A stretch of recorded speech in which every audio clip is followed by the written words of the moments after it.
សួស្តីបងប្អូនទាំងអស់គ្នា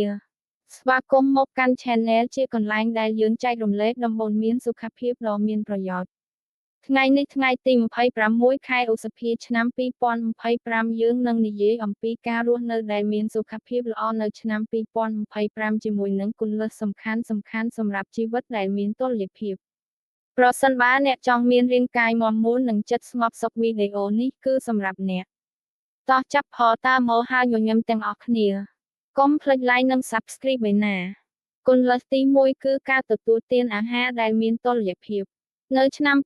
2025អ្នកជំនាញសុខភាពណែនាំឲ្យញ៉ាំអាហារដែលសម្បូរបន្លែផ្លែឈើនិងគ្រាប់ធញ្ញជាតិឧទាហរណ៍អ្នកអាចចាប់ផតាមកថ្ងៃជាមួយនឹងអាហារពេលព្រឹកដែលមានផ្លែប៉ោមនំបងោគ្រាប់ធញ្ញជាតិនិងទឹកក្រូចស្រស់ការកាត់បន្ថយអាហារកែច្នៃដូចជាអាហារសម្រន់ផ្អែមឬភេសជ្ជៈសូដាក៏ជួយឲ្យរាងកាយមានសុខភាពល្អជាងគន្លឹះទី2គឺការហាត់ប្រាណជាប្រចាំអ្នកមិនចាំបាច់ទៅកន្លែងហាត់ប្រាណទេគ្រាន់តែដើរ30នាទីក្នុងមួយថ្ងៃ5ថ្ងៃក្នុងមួយសប្តាហ៍ក៏អាចជួយឲ្យបេះដូងរឹងមាំនិងកាត់បន្ថយភាពតានតឹងបាននៅឆ្នាំ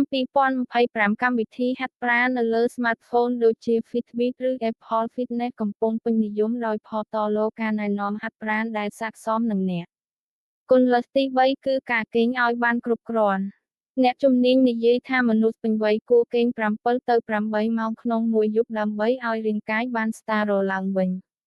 ការប្រើឧបករណ៍ដូចជា Smartwatch ដើម្បីតាមដានគុណភាពនៃការគេងក៏ជួយឲ្យអ្នកកែលម្អទម្លាប់នៃការគេងបានការកាត់បន្ថយការប្រើទូរស័ព្ទមុនចូលគេងក៏ជួយឲ្យអ្នកគេងលក់ស្រួលជាងគន្លឹះទី4គឺការគ្រប់គ្រងភាពតានតឹងនៅឆ្នាំ2025មនុស្សជាច្រើនប្រឈមនឹងភាពតានតឹងដោយសារការងារនិងជីវិតប្រចាំថ្ងៃការសមាធិ10នាទីក្នុងមួយថ្ងៃឬការរដកដង្ហើមជ្រៅៗអាចជួយឲ្យចិត្តស្ងប់កម្មវិធីដូចជា Calm ឬ Headspace ក៏ផតឡូវគ្គសមាធិខ្លីៗដែលងាយស្រួលធ្វើតាមគន្លឹះទី5គឺការផឹកទឹកឲ្យបានគ្រប់គ្រាន់អ្នកគួរផឹកទឹក2ទៅ3លីត្រក្នុងមួយថ្ងៃដើម្បីជួយឲ្យរាងកាយមានជាតិទឹកគ្រប់គ្រាន់និងជួយដល់ប្រព័ន្ធរំលាយអាហារការបន្ថែមក្រូចឆ្មាឬស្លឹកជីអនពៅទៅក្នុងទឹកក៏ជួយឲ្យអ្នកចូលចិត្តផឹកទឹកបានច្រើនជាងមុនគន្លឹះទី6គឺការត្រួតពិនិត្យសុខភាពជាប្រចាំនៅឆ្នាំ2025បច្ចេកវិទ្យាសុខភាពដូចជាឧបករណ៍ពាក់ Wearable អាចវាស់សម្ពាធឈាមឬកម្រិតជាតិស្ករបានងាយស្រួលការទៅជួបគ្រូពេទ្យជាប្រចាំនិងធ្វើតេស្តសុខភាពអាចជួយអ្នករកឃើញបញ្ហាសុខភាពមុនពេលវាធ្ងន់ធ្ងរគន្លឹះទី7គឺការទទួលទានអាហារបំប៉នសុខភាពប្រសិនបើចាំបាច់ឧទាហរណ៍វីតាមីន D និងអូមេហ្គា3អាចជួយឲ្យឆ្អឹងរឹងមាំនិងប្រព័ន្ធភាពស៊ាំល្អ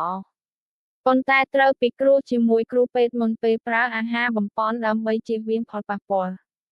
គន្លឹះទី8គឺការចែករំលែកពេលវេលាជាមួយគ្រួសារនិងមិត្តភក្តិ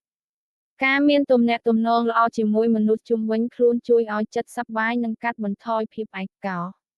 អ្នកអាចរៀបចំអាហារពេលល្ងាចជាមួយគ្រួសារឬដើរលេងជាមួយមិត្តភក្តិនៅចុងសប្តាហ៍នៅឆ្នាំ2025ការផតលើសុខភាពផ្លូវចិត្តក៏សំខាន់ផងដែរការស្វែងរកចំណង់ចំណូលចិត្តដូចជាការគូរគំនូរឬការសរសេរអាចជួយឲ្យអ្នកសម្រេចចិត្ត